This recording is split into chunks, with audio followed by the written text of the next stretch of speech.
Hi, I'm Steve Clemens, and I have a question. Is Joe Biden's foreign policy going to get captured by America's famous military-industrial complex, or is he somehow going to steer clear? Let's get to the bottom line.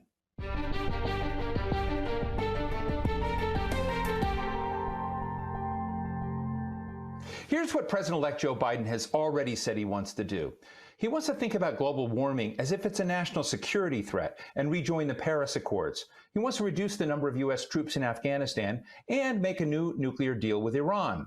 The Biden doctrine is traditional and realistic. Engage with foreign leaders, the good and the bad, and make responsible deals with them. But American progressives who played a very big role in getting him elected are worried that America will keep doing what it usually does: embrace dictators, promote oil over renewable energy, accept Israel's abandonment of a two-state peace process with Palestine, and keep spending more on the military. So what are Biden's progressive critics hoping for in the next 4 years? And what would a progressive U.S. foreign policy look like? We're talking today with Yasmin Tayeb, a senior fellow at the Center for International Policy and senior policy counsel at Demand Progress, where they've been working with a coalition of progressive grassroots movements all over the United States, urging President-elect Biden to, quote, adopt a more principled foreign policy. Yasmin, thank you so much for joining us today. Let's start at the beginning. You and your allies out there have gone out to identify 100 what you view as outstanding foreign policy thinkers, national security policy practitioners, and suggest to the Biden-Kamala Harris team that it ought to bring a number of these people into the administration. Who are these people and why were they selected? Yeah, absolutely. Well, thank you so much, for the opportunity to speak with you today, Steve, about some of the work that my colleagues and I have been doing to try to influence the Biden-Harris team in ensuring that we get, key progressives in national security and foreign policy positions. And these are candidates that are forward-thinking, talented, qualified, diverse, and they are committed to ensuring that the U.S. that we take a fundamental shift in U.S. foreign policy, that we're committed to ending our endless wars and working to cut our bloated Pentagon budget. These are individuals that, again, collectively, dozens and dozens of organizations came together to support and recommend these candidates. And we feel very confident that, the candidates that we put forth, again, have no, revolving door issues or concerns. They are free of corporate ties. These are individuals that have, again, been, active in the advocacy world or, have been working on similar issues on Capitol Hill. And they would be phenomenal candidates for the Biden team. And the reason we put that forth was to simply show that there is this organized and coordinated effort by the left to put up an alternative list of talented and forward-thinking, progressives and candidates for key positions in the administration. When I think of some of the names we know now, like Anthony Blinken as the nominee for Secretary of State, or Avril Haines for Director of National Intelligence, we have Lloyd Austin, who's a bit different, former general as Secretary of Defense, and Jake Sullivan as the National Security Advisor. So how would you characterize the gap or the difference between some of the candidates that you're putting forward and that cluster of appointees?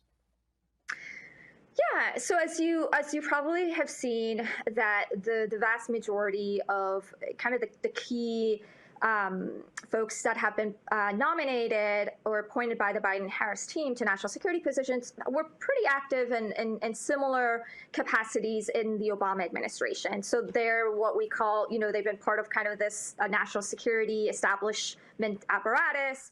And what we're really hoping to do is that, that President-elect Joe Biden understands that this is a unique opportunity that we're in. It's that he seizes on this moment to ensure that, the campaign promises that he made to progressives and to the grassroots throughout the entire campaign, that he lives up to it. He a number of our organizations had a regular engagement with the Biden team on foreign policy issues throughout the campaign, and they were committed to not only supporting our efforts to finally end our endless wars. They listened to our concerns about a host of other issues we spoke to them about prioritizing human rights and in our foreign policy, again, making sure that we're not aligning ourselves with countries that are systematically abusing, the human rights violations, that we're not providing arms or assistance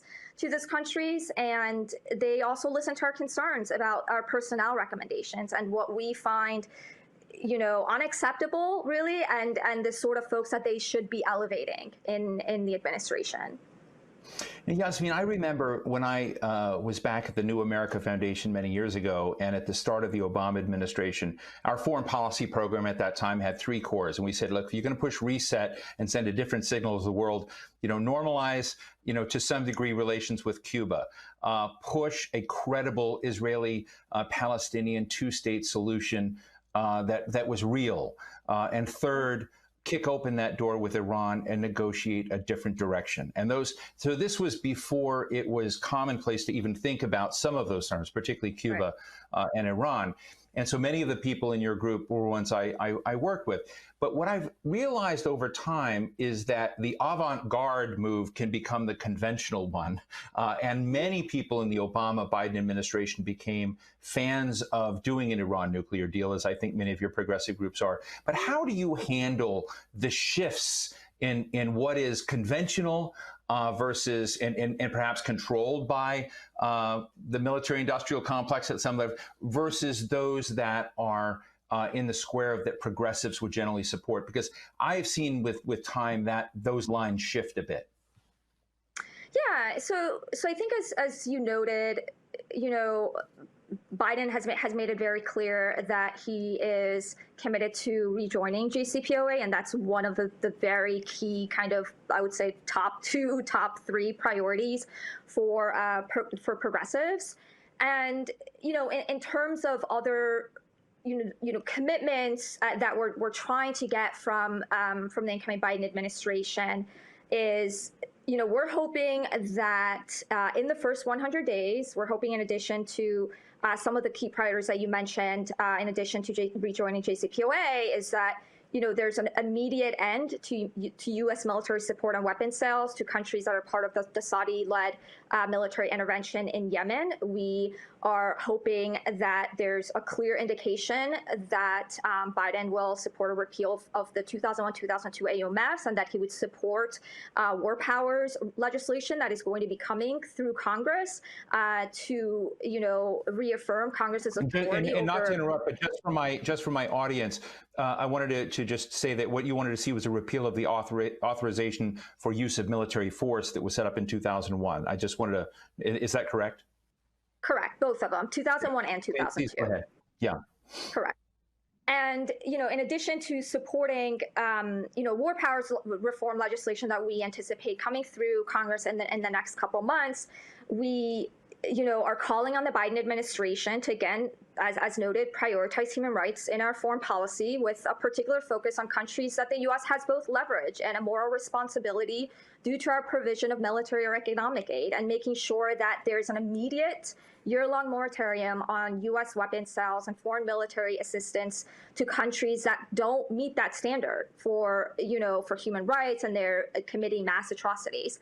And finally, a key priority for our organizations for I don't know how long has been, calling for the bloated defense budget to be cut. So this modest proposal that all of the vast majority of our organizations supported, which, as you probably know, was championed by Senator Sanders and also Representatives Lee and Pocan in the House, was a provision that called for a 10% cut. And that simply would bring the top line for the Pentagon budget to what was previously in the Obama administration. I mean, many of our organizations are certainly calling for a greater cut, but that's something that we are hoping that we can get some sort of commitment from the Biden administration, and that's something that our organizations are heavily going to be advocating on as well.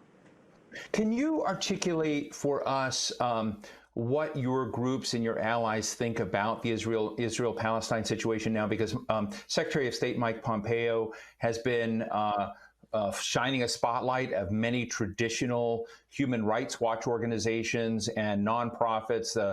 There's already been a major impact on UNRWA's funding, for instance, dealing with Palestine issues, and undermining essentially a lot of the traditional groups that have been watching the Israeli occupation of Palestinian territories. Where is your group on what needs to happen to that? And I should say, with the Abraham Accords and with normalization of relations between Israel and many other Arab states led by the UAE, I think part of the question is, will there be any leverage down the road? What would you like to see Biden do down the road when it comes to Palestine?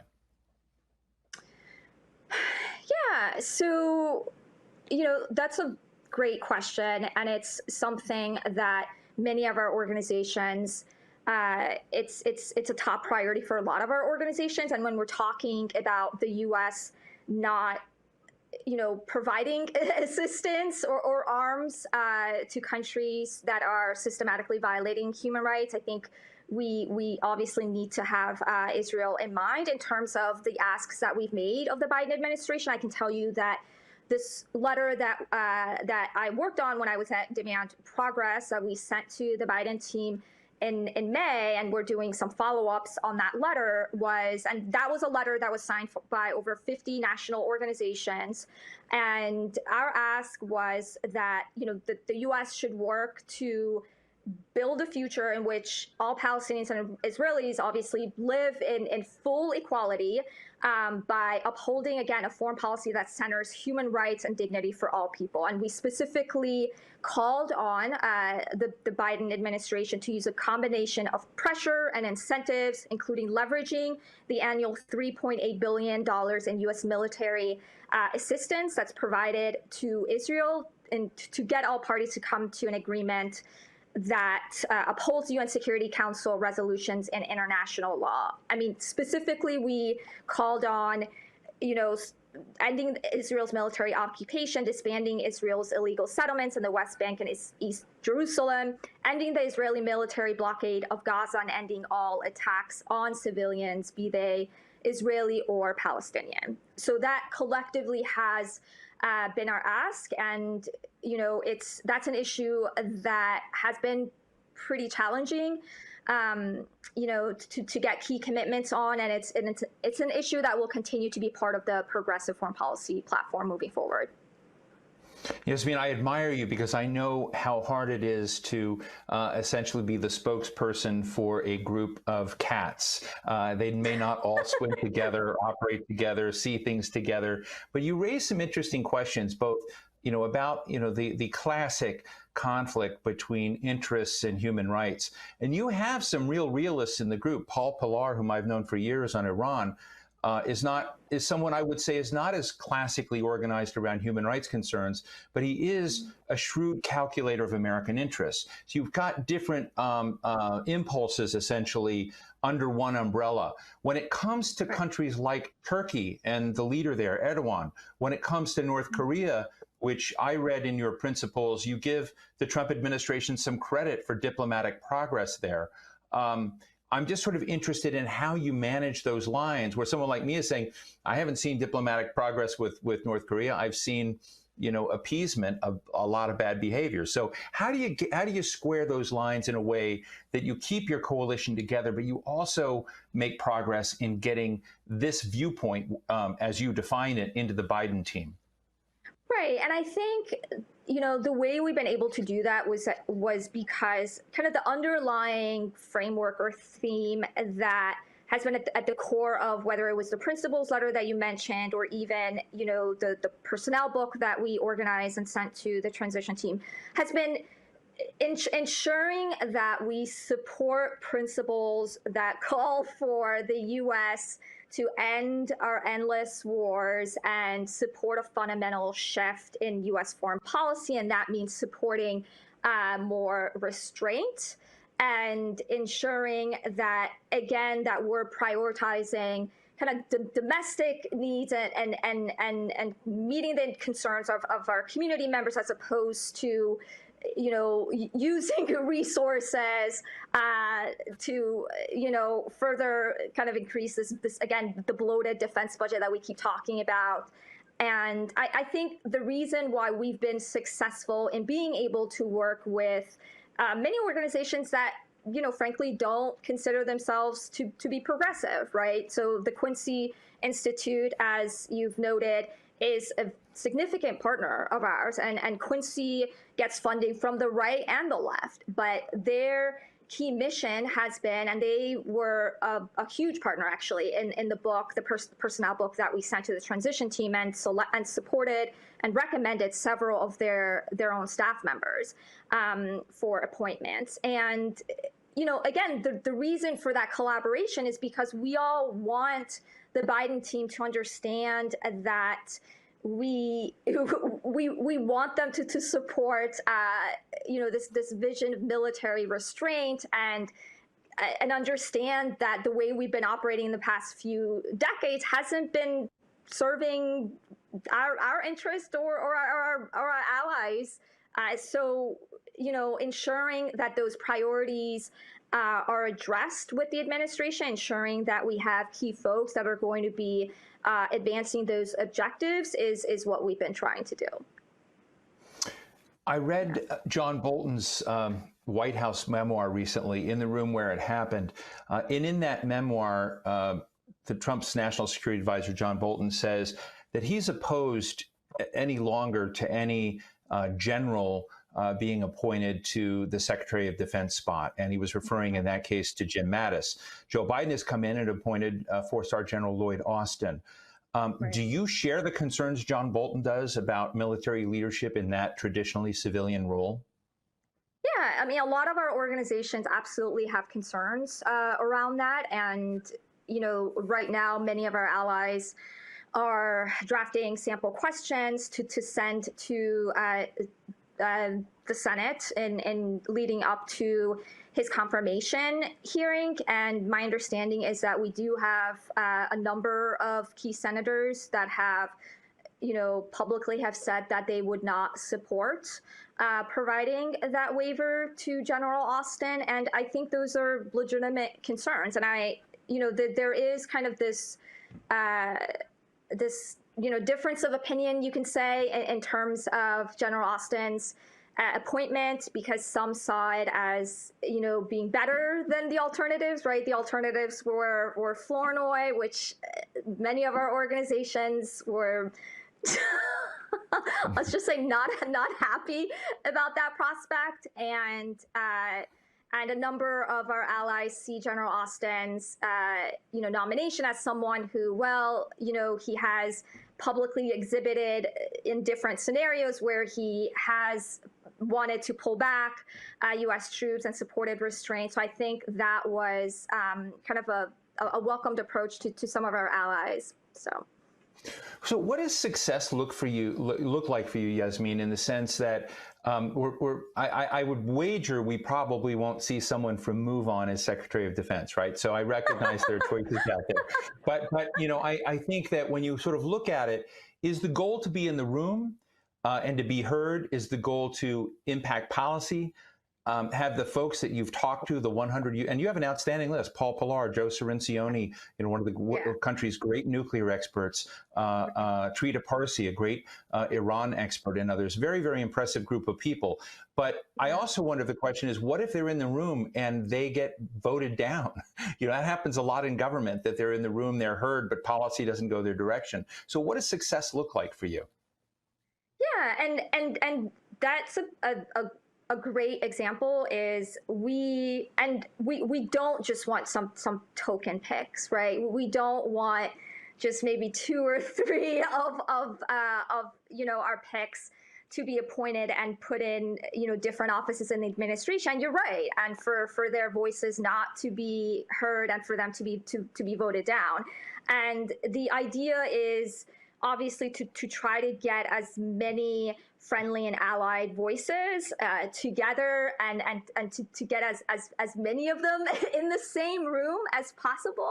For that reason, precisely, is strength is in numbers, and we do understand that what we put forth is a pipeline, is a talent pipeline. And, these are individuals that if they are appointed in the Biden administration, they will be in a great position to, in 4 years to be nominated for potentially a cabinet position themselves. So, and that's been our kind of outlook in putting this project together. And we're hoping that the Biden administration understands that we will try to push to get as many forward-looking and talented and diverse candidates in these positions as possible. Yasmeen, how have they been responding to you? I know that in the economic portfolio, there's been some applause that they have brought in an economic progressive onto their National Economic Advisory team. Gautam Raghavan, who I admit is a friend of mine, has just been announced as a deputy in the Office of Personnel Management, and he's a real progressive out there, LGBT leader. So I guess my question is, on the foreign policy and national security front, have they budged at all? So, so they knew the book was coming, and the transition team reached out once they saw the first kind of news story about it, and they've received the book right now. From what I've gathered, they've taken the recommendations seriously and will be following up with them in the next couple weeks. In terms of, do we know right now if they are going to be nominating any of our recommendations? It's unclear, but that's something for us to follow up with in the next couple weeks. And yeah. Well, I mean, let me ask you another question. A lot of the folks that you have in your circuit were those that were hopeful of a Bernie Sanders or an Elizabeth Warren, someone from the progressive wing of the party, winning this nomination. So Joe Biden wins. You're trying to impact that. But there's been a lot of criticism that the Biden team has not reached out more to the Warren and Sanders crowd before this. And I know you're pushing that. But I guess at a personal level, because I know you're working hard on this, I can feel it. You're one of the gurus behind the scenes on it. Are you disappointed or are you hopeful? I'm hopeful, and that's because, and Matt Duss and I speak pretty frequently, as you know, and he's someone that we've also obviously recommended for a key appointment in the Biden administration. I should mention that Matt Duss is the senior policy advisor for foreign affairs to Senator Bernie Sanders. Correct. Yes. And, throughout the campaign, the series of calls that we were having with Tony Blinken and the rest of the Biden foreign policy team, so Matt was part of those efforts to ensure that the Biden team was reaching out to progressives and that they were listening to our concerns, right? At a minimum, what we appreciated was that platform was available to us, that they had these kind of regular 6-week calls with a handful of groups, and we were able to raise our concerns during those calls. And we're hopeful that, now that they understand that we're going to be holding them accountable to some of those, campaign promises and commitments that they made to progressives. So, I mean, I'm hopeful. But yeah, so we'll see how it goes. Well, Yasmeen Taib, Senior Fellow at the Center for National Policy, guru of the Progressive 100, we'll call it. I should say, and I want my viewers to know, that it is very hard in this town to find institutions, to find think tanks, to find nonprofits, to find positions in the private that have not somehow become part of the military funding complex. Yeah. And so, if nothing else, it's impressive that you found 100 people alive, not in those networks. So, thank you so much for sharing your thoughts with us today, Yasmeen. Thank you. Absolutely. Good luck. Thank you. Thanks. So what's the bottom line? Is America really standing at a crossroads? Is it time for a clean break with the past? To rethink foes and friends based on human rights and enlightened national interest? My guest is right that there should be people in government who are not afraid of thinking outside the box and saying so. But my guess is that Biden will do what presidents are supposed to do. get smart people from most, if not all, perspectives in the room, and start to rebuild America's credibility and global influence after the disruption of America First. And that's the bottom line.